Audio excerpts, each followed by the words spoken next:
Okay, so today we're diving into something I think a lot of people recognize. It's that really frustrating thing when a friend, often a male friend, just completely vanishes the second he gets into a serious relationship. Yeah, it's uncanny how often it happens. 1 minute they're there, the next, total silence. Yeah, Friendship over, seemingly. exactly. And it feels so abrupt, so we wanted to really unpack that. Right. And we're drawing on some interesting analysis here, specifically from excerpts from the LoopSpeak series by Devon McLarty. They've actually framed a structured debate around this. Which is super helpful. So our mission really is to look at the tension they highlight. Is this vanishing act because, well, the guy lacks his own independent purpose? Or is it more deliberate, like setting boundaries out of respect for the new partner? Those are the two big competing ideas we need to explore. But, before we even get to the why, the how is pretty fascinating too. The source material actually maps out this predictable pattern. Right, the 3 stages of disappearance. It's kind of chilling how consistent it can be. It really is. So let's break that down first. Recognizing the stages helps set the scene for the motivations, right? What's stage 1? Stage one is the most direct. It's block. This is active, conscious. The guy literally blocks contact, phone number, social media, you name it. Wow. Okay, so that's unambiguous. No room for interpretation there. None at all. It's a clear, intentional cutoff. Done. Harsh. Okay, what about stage 2? This one feels different. Stage two is ignore. This one can be maddening. Technically, you can still contact them. You're not blocked, but nothing. Your messages might show as delivered, maybe even read. But zero response. Just silence. Exactly. It's this passive resistance, but it feels very active when you're on the receiving end. It leaves you hanging. Yeah, that silence can be loud. It feels like a deliberate choice not to answer. Okay, and the 3rd stage, this one seems more gradual. That's the fade. Hmm. Yeah, much less dramatic. No big confrontation, no block. The communication just peters out. Replies get shorter, less frequent. Until eventually it just stops. The friendship sort of starves. Precisely. Block, ignore, fade. And seeing this pattern laid out so clearly really leads us into that first major theory about why it happens. Which comes from Speaker A in the LoopSpeak discussions, right?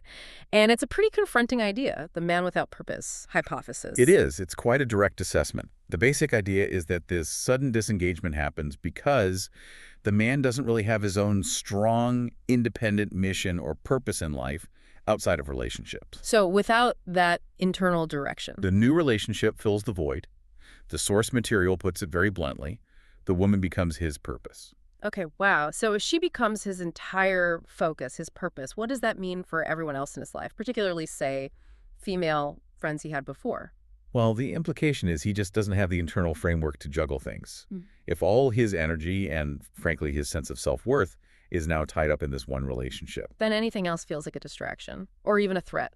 Kind of. It's not necessarily malicious, according to this theory. It's more that he lacks the bandwidth, the internal structure to manage multiple important connections. Mm. His identity isn't solid enough on its own. So severing ties is almost a survival mechanism for that new fragile identity he's built around the partner. That's the idea. It suggests a certain vulnerability, a dependency. He's essentially outsourcing his sense of self. Which sounds incredibly precarious, actually. Handing over your entire sense of security like that. It is, and that's the vulnerability this first thesis really points to. It's not just about losing a friend, it's potentially about seeing someone compromise their own internal stability. Okay, but there's another side to this. Speaker B in these discussions offers a very different take. They argue it's not weakness at all. Right, this is the respectful boundaries argument. It frames the whole thing completely differently. It says this disappearing act is actually a conscious, maybe even honorable choice. Honorable? How so? Well, the argument goes that the man is deliberately and proactively setting clear, firm boundaries right from the start. He's doing it to honor the new relationship, to protect it. So he cuts off, say, female friends immediately to prevent any potential issues, like jealousy or misunderstandings down the line. Exactly. It's presented as a preemptive move. Secure the new relationship by removing anything or anyone that might cause friction. Prioritize the primary partner above all else. Okay, I can see the logic in prioritizing a new partner, but doesn't that automatically cast the existing friends as potential problems, like they're threats by default? That's the critique, isn't it? It assumes conflict is inevitable, or that the new partner is inherently insecure, or that he can't manage platonic friendships maturely. Yeah, and that strategy, just eliminating complexity instead of navigating it, doesn't it maybe suggest he's not that confident in handling relationships generally, or maybe not confident in the new relationship itself? That's a very fair point. Yeah. They can come across as avoidance rather than strength. If you feel the need to create this sterile environment free of all potential complications, Mhm. maybe it suggests a lack of trust, either in himself, his friends, or his new partner. Right. It's choosing simplicity over, well, reality. Which leads us nicely to the synthesis, where the source material tries to bring these two ideas together. We've got the lack of purpose driving dependency versus the respectful boundaries argument. And the key rebuttal, the bridge between them, is that, quote, boundaries with purpose look different. I think that's crucial. Absolutely. Yeah. That phrase really pivots the whole discussion. It suggests there's a difference between boundaries born out of insecurity, his or hers, and boundaries established from a place of strength and clarity. Which leads to this idea of integration over disappearance. Exactly. It's the more mature approach. So what does that actually look like? How does a guy who does have his own purpose handle this? How does he show respect without just vanishing? Well, his independent purpose acts like an anchor. Because his identity isn't solely wrapped up in the new relationship, he has a more stable foundation. Think of it like diversifying your investments. Okay, so his self-worth portfolio isn't all in one stock? Pretty much. Okay. Because he has these other assets. His career, his projects, his mission, his overall sense of self is more secure. He doesn't need the relationship to define him completely. Which means he can be less reactive about his other connections, less defensive. Precisely. He has the structure, the internal framework to manage both. Respect for the new partner and maintaining existing appropriate friendships.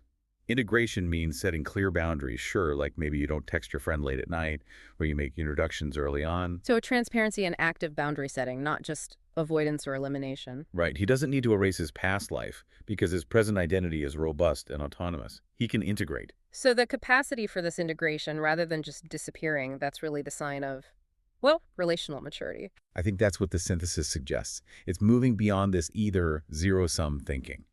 A person with purpose can handle complexity. They can communicate respect without resorting to block, ignore, or fade. It shows confidence. Confidence in himself, and maybe confidence in the new relationship, too. Trusting it can handle the reality of his life. Yes, exactly. Which brings us back to that core question from the sources. So what drives the silence? Is it respect or lack of purpose? And in thinking about that, what does either answer tell us about, say, self-esteem? Yeah, what are the broader implications here?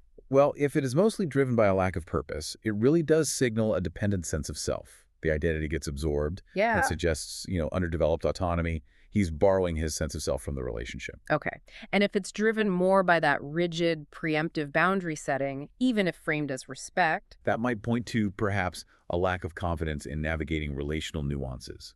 Or maybe an underlying insecurity in the partnership itself that requires such drastic measures.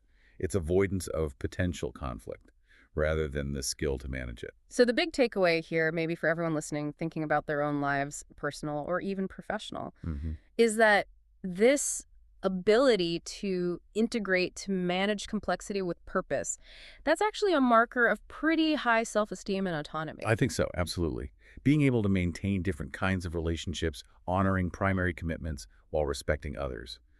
That reflects a secure self. It's a sophisticated skill managing stakeholders, essentially. You see it in good leadership, good teamwork, just as much as in personal relationships. That's a great point. We've really covered a lot, those three stages: block, ignore, fade, then pitting lack of purpose against respectful boundaries and landing on this idea of purposeful integration.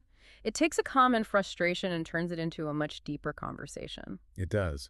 And maybe a final thought to leave people with, building on that idea of purpose and autonomy. If someone's identity and social structure can be so completely overturned by just one new relationship, well, how confident can you be that they have the internal resilience, the independent structure to handle other major life complexities? The job losses, the financial stresses, the crises that inevitably come up. That's a really powerful question.